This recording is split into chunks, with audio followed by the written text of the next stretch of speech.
हरिओम सुप्रभातम। तो प्यारे बच्चे, हम पुनः एक बार बिहार बोर्ड 10वीं वर्ग पीयूषम लेकर आपके सामने हैं। पाठ का नाम भारतीय संस्कार है।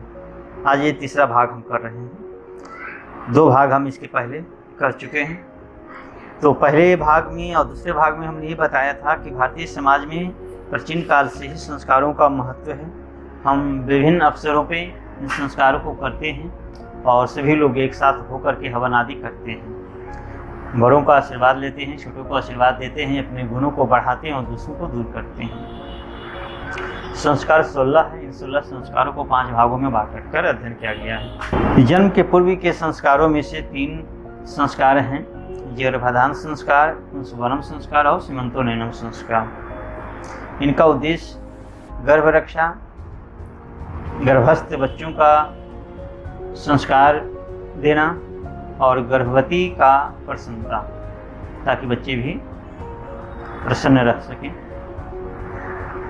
शैशव संस्कारों में 6 संस्कार हैं, जिनके नाम हैं जात कर्म, नामकरण, निष्क्रमण, अन्नप्राशन, चूड़ाकर्म, कर्णभेद। तीसरा भाग शिक्षा संस्कार 5 है, जिनके नाम है अक्षरारंभ, उपनयन, वेदारंभ, वेशांत, समावर्तन।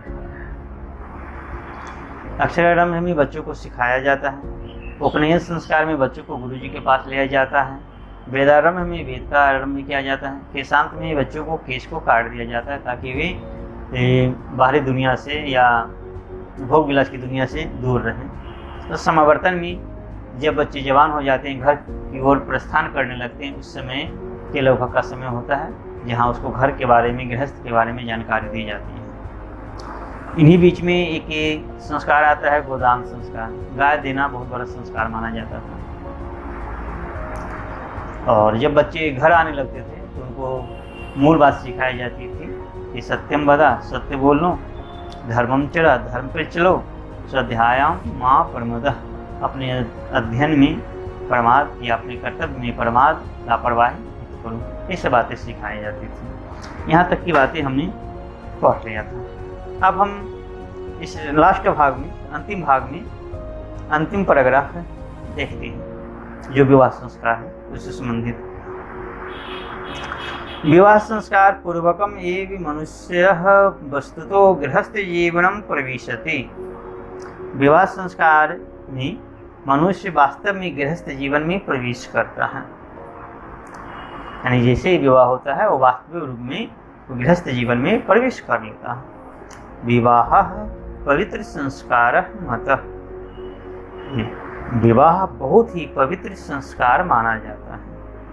यत्र नाना विधानि कर्म कांडानि भवन्ति, जिसमें नाना प्रकार के, अनेक प्रकार के कर्म कांड किए जाते हैं। तेषु वाग्दानम, मंडप निर्माणम, वधुगृहे वर पक्षस्य स्वागतम, वर वधो परस्परम निरीक्षणम, कन्यादानम, अग्नि स्थापनम, पानी ग्रहणम, लाजा होमः, सप्तपदी, सिंदूरदानम इत्यादि। यानी सबसे पहले विवाह में वाग्दान होता है। यानी हम लोग देखते हैं, आप लोग भी देखे होंगे अपने अपने गांव में, घर में, कि जब शादी लगती है ना, शादी लगती है तो जब उस फाइनल सब हो जाता है उसको छेका बोलते हैं, है ना।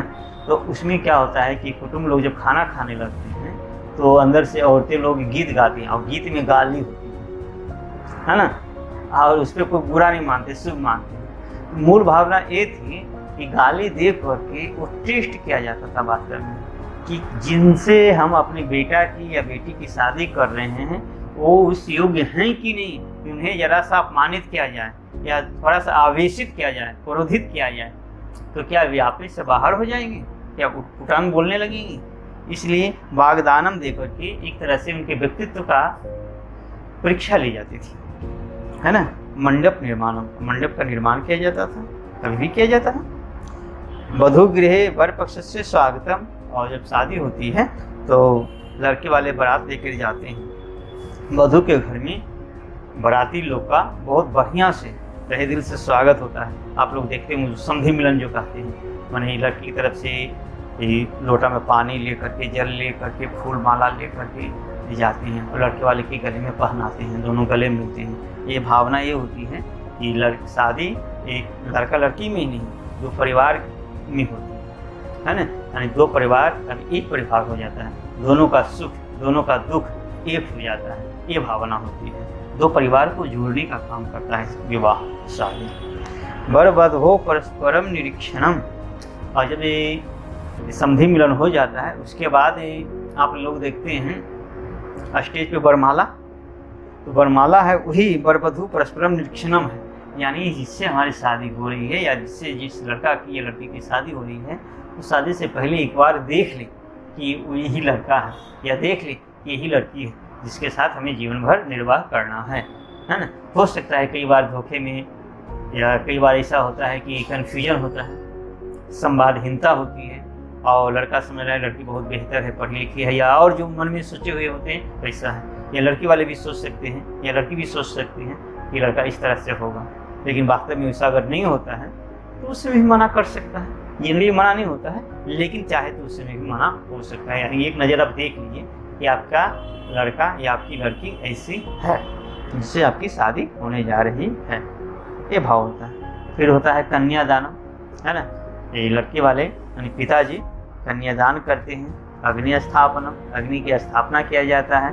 पानी ग्रहणम, हाथ का ग्रहण किया जाता है, यानी लड़की के हाथ को लड़के के हाथ में दिया जाता है। ये माना जाता है कि अब आपसे ये आपकी हुई, आपकी इस बच्ची की, इस लड़की की सारी जिम्मेदारी आपकी है। लाजा होम, लाजा होम लावा, धान के लावा को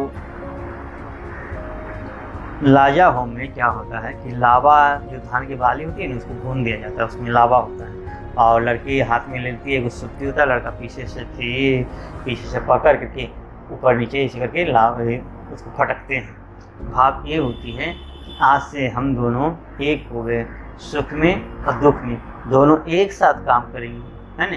लड़का पर बोझ न रहेंगे या ना लड़की पे, दोनों मिल करके एक साथ कार्य करेंगे और जीवन की गाड़ी को आगे बढ़ाएंगे। सप्तपदी, 7 फेरा लिया जाता है, 7 बार घुमा जाता है अग्नि के समक्ष में, और अंत में सिंदूरदान होता है ना, इत्यादि। और यही सब काम होता है। सर्वत्र समान रूपेण विवाह संस्कार से पर्यायेन आयोजनम भवति, और सभी जगह समान रूप से यही बात होती है।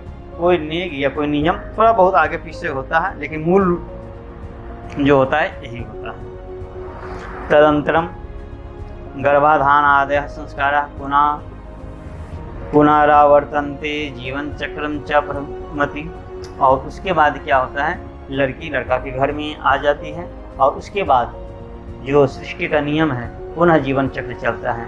लड़की समयानुसार गर्भवती होती है, उनके बच्चे होते हैं, फिर और जो संस्कार होता है वो अपना होना पुनः प्रारंभ हो जाए, यानी जीवन का चक्र फिर से शुरू होना प्रारंभ हो जाता है।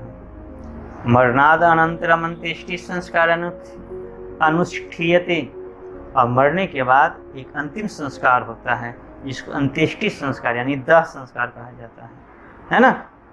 एवं भारतीय जीवन दर्शन से महत्वपूर्णम उपादानम संस्कार इति, और इस प्रकार हम देखते हैं कि भारतीय जीवन में संस्कार है, उसका बहुत बड़ा योगदान है हमारे जीवन में। भारतीय जीवन दर्शन में संस्कार का बहुत बड़ा स्थान है ना। तो इस तरह से हमने इसको देखने का प्रयास किया। अब हम अगले वीडियो में इसके प्रश्नोत्तर को देखेंगे। ठीक है, धन्यवाद, आपका दिन शुभ हो।